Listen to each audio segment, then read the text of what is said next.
The 2018 Mercedes-Benz UCI Mountain Bike World Cup saw plenty of drama. It's going to be a drag race then!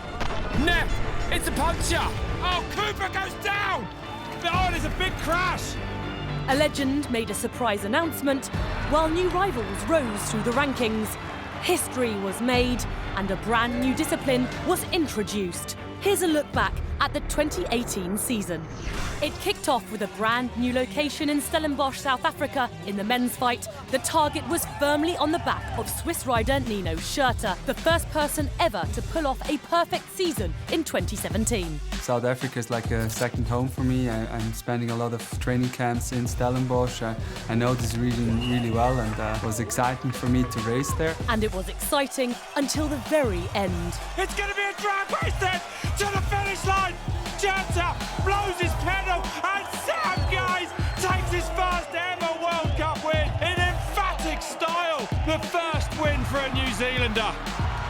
But it wasn't long before the defending champion was back on top of the podium, taking his redemption in Albstadt. The season was already looking very different for Schurter, and a brand new short-track discipline was making things even more interesting, with more opportunities for riders to collect valuable points towards the overall World Cup. The new format favoured Matthieu Van Der Pole, who took the first historic win in Albstadt, and he continued with success in Val di Sole and Le Bresse. In Novo Mesto and Mont Saint-Anne, it was Sam Gaze's turn in the short track, while Brazil's Henrique Avancini took his first ever World Cup victory in Val Nord.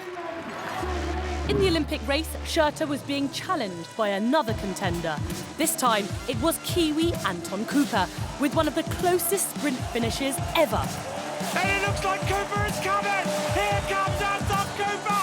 Oh, I don't want to say it! The Schurter's got it, yes he has, by just centimetres.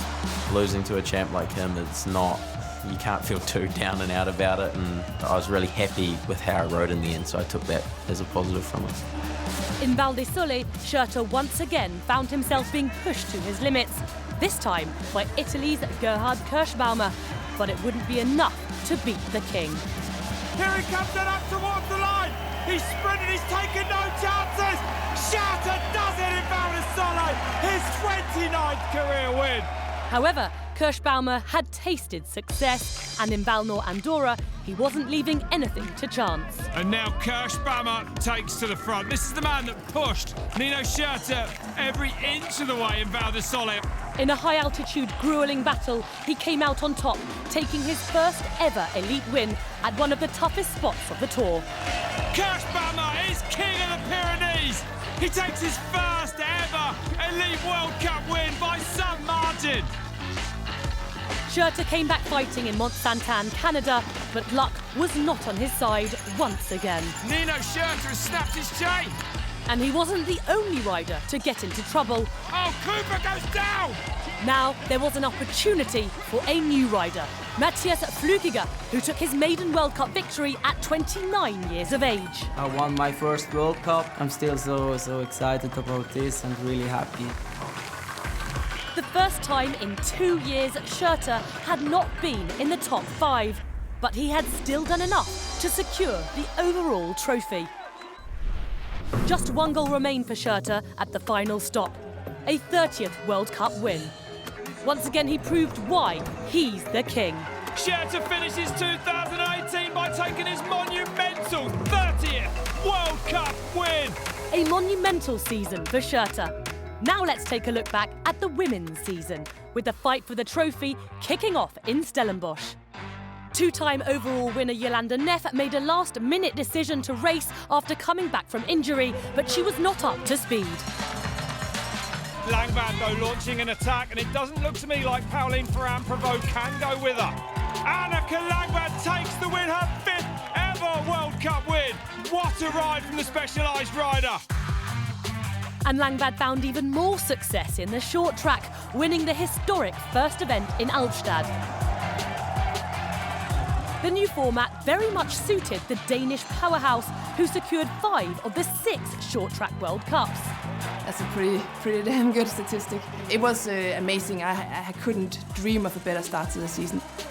But in the cross-country Olympic race, Neff had come back more determined than ever, and the weather was on her side. The conditions were my best friend, and when I got up on Sunday morning and I realized, it's raining, I was just like, thanks God. Jolanda Neff leads, riding away from everyone at the moment, not even another rider in sight. Neff was back to her winning ways, but it wasn't the day for Langvad, who finished back in 29th. In Novo Mesto, Langvad came back stronger and showed us her strategic smarts. Who will it be? Who's got anything left in the tank after an hour and 20 minutes of all-out racing? Here comes the attack that Neff tries to respond. Langvad, it's Annika Langvad all out. And she snatched back the leader's jersey. All eyes were on Langvad in Val di Sole, but it was not her day. Oh, there's a big crash. A hand injury put Langvad out of action, and she lost crucial World Cup points. This time, it was another rider on top of the podium. Wustowska is going to take her 4th World Cup win here in Val di Sole. With Neff finishing in 3rd, she was now leading the standings. Langvad needed to strike back in Val Andorra, but instead, we saw a masterclass from the Queen, Gunn-Rita dalle Fleischer. It's so impressive. To see her take that 30th career World Cup win, that was so impressive. Neff remained the one to beat, but the championship was yet to be won. With just 2 events remaining, Neff looked to be in a league of her own in Mont Saint-Anne. Langvad crosses the line 31 seconds back then at the end of that opening lap. Incredible stuff. Jolanda Neff, who's got her 3rd win here in Mont Saint-Anne, her 11th World Cup win. And more worrying for everyone else is that every year she's won here in the past, she's gone on to take that overall title. The fight for the trophy came down to the final stop, and it was a fierce battle between Jolanda Neff and Annika Langvad. An incredible season reaches its climax. Neff, it's a puncher. A rear flat tyre then for Jolanda Neff. I don't believe it, there's no air in that front tyre. Neff has got a front flat. Well, Langvad has also got a rear flat. Emily Batty then goes by to take the lead, but here comes Jolanda Neff. She can see Annika Langvad ahead of her. Oh my God, twice I saw the overall go, and I thought, this is it. Goodbye overall. But Jolanda Neff is going to do it. She's going to take her 12th career World Cup win, but much more importantly, that her 3rd overall World Cup title. Annika Langvad did enough, though, to finish 2nd overall in the series, just ahead of Emily Batty. An incredible season finale with one of the best races the sport has ever seen, and a sign of what's to come in 2019.